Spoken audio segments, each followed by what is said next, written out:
ปัจจุบันชาวนาหลายท้องถิ่นในเมืองโฮมแขวงไชยสมบูรณ์กำลังคุ้นเคี้ยวเก็บเกี่ยวข้าวนาปีของตนเพื่อเฮ็ดให้ขบวนการผลิตสำเร็จทันตามฤดูกาลด้วยรับประกันให้ได้รับผลผลิตที่มีประสิทธิภาพสูง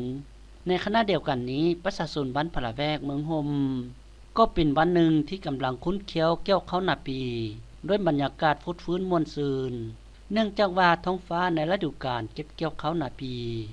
นี้อุดมสมบูรณ์และมีความหวังจะได้รับผลผลิตหลายกว่าปีผ่านมา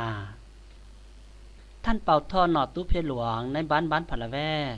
ได้ให้สัมภาษณ์ต้นนักเข้าเมืองในวันที่25ตุลาปี2022พันมันนี้ว่ามฮอดปัจจุบันการเก็บเกี่ยวข้าวนาปีของบ้านพะละแวกในเนื้อที่100กว่าเฮกตาร์ได้สำเร็จไปแล้วประมาณ 60% ของเนื้อที่นาทั้งหมดซึ่งได้เริ่มเก็บเกี่ยวมาตั้งแต่วันที่9ตุลาปี2022เป็นต้นมาคาดว่ากลางเดือนพฤศจิกายนปี2022นี้จะสำเร็จ 100% ข้าพเจ้าซื้อเนาะเท่าปอทอนนะตู้เพียนหลวงเป็นประธานบ้านอยู่บ้านพะละแวกนี้และขอรายงานเกี่ยวกับสภาพในการเฮ็ดข้าวนาปีเนาะสำหรับ2022นี้ถือว่าประเภทข้าวประชาชนปลูกส่วนหลายแมนประเภทข้าวหอมมะลิเตี้ย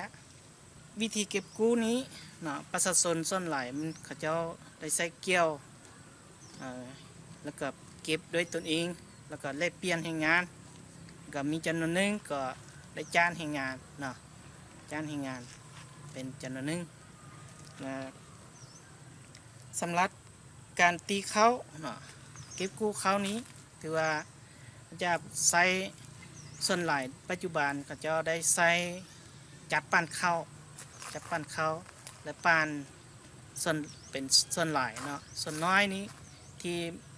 จับปั้นข้าวไปฮอดบ่ฮอดแล้วจำเป็นจะต้องได้ฟาดเองเนาะได้ตีเองประชาชนเก็บเกี่ยวนี่เขาลื่นแต่วันที่9หันวันที่10เดือน10นี้มานะถึงปัจจุบันนี้เห็นว่าการเก็บเกี่ยวนี้ถือว่าใกล้จะแล้วเนาะแสดงว่าแล้วประมาณ 60-70% เหลือส่วนน้อยหันยังบ่ทันแล้วแนวพันธุ์เขาส่วนหลายแม่นนำใช้ข้าวเจ้าหอมมะลิพันเตียและทัดดอกคำ8หรือชาวนาเอิ้นกันว่าข้าวเล้าแตกในการเก็บเกี่ยวข้าวนาปีนี้ก็คือกันกับทุกๆปีที่ผ่านมาก็คือการยึดถือรูปแบบเลขเปลี่ยนแห่งงานภาษาชาวบ้านเอิ้นกันว่าเฮากันซึ่งได้ปฏิบัติมาแต่รุ่นพ่อรุ่นแม่บางครอบครัวก็ใช้แรงงานภายในครอบครัวของตนและบางครอบครัวก็ได้จ้างแรงงานมาช่วยเกี่ยวเขามื้อละ 70,000 กีบต่อคนต่อวันและการตีเขาในปัจจุบันส่วนหลายแม่นใช้จักรปั้นส่วนการใช้แรงงานฟาดหรือตีเองแม่นส่วนน้อยหรือบ่อนที่ลดไปบ่ฮอดเท่านั้นสมรรถภาพของการผลิตคิดไร่เฉลี่ยข้าวเปลือกที่ได้รับภายในบ้านแม่น290กว่าตันต่อปีซึ่งสามารถเฮ็ดให้ประชาชนมีข้าวกุ้มกินตลอดปีถ้าเทียบใส่ปีผ่านมาแม่นลดลงเนื่องจากว่าเป็นนาเก่าที่สืบทอดมาแต่ดึกดำบรรพ์มาจากรุ่นพ่อรุ่นแม่อีกอย่างหนึ่งการผลิตเขาในเขตบ้านพะละแวกแม่นอาศัยแต่ธรรมชาติเป็นต้นต่อบ่ได้ใช้ฝุ่นหรือสารเคมีต่างๆพร้อมเดียวกันนี้ท่านคำพรจงรีวังหัวหน้าห้องการเกษตรกรรมและป่าไม้เมืองหมยังได้ให้สัมภาษณ์ต่อนักข่าวว่าปัจจุบันประชาชนชาวเมืองหมได้เก็บเกี่ยวข้าวนาปีสำเร็จแล้วประมาณ 80% ของเนื้อที่นาทั่วเมืองจำนวน800กว่าเฮกตาร์เจ้าสบายดีข้าพเจ้าคำพรทรงดีบ้างหัวหน้าห้องการเกษตรกรรมและป่าไม้ขออนุญาตรายงานเกี่ยวกับการผลิตข้าวนาปีในปี2022ของพ่อแม่ป้าสอนในระยะ1ปีผ่านมาเนาะเนื้อที่นาทั้งหมดของเมืองโฮมรวมทั้งหมดมีอยู่2.5 เฮกตาร์ผลผลิตทั้งหมดได้อยู่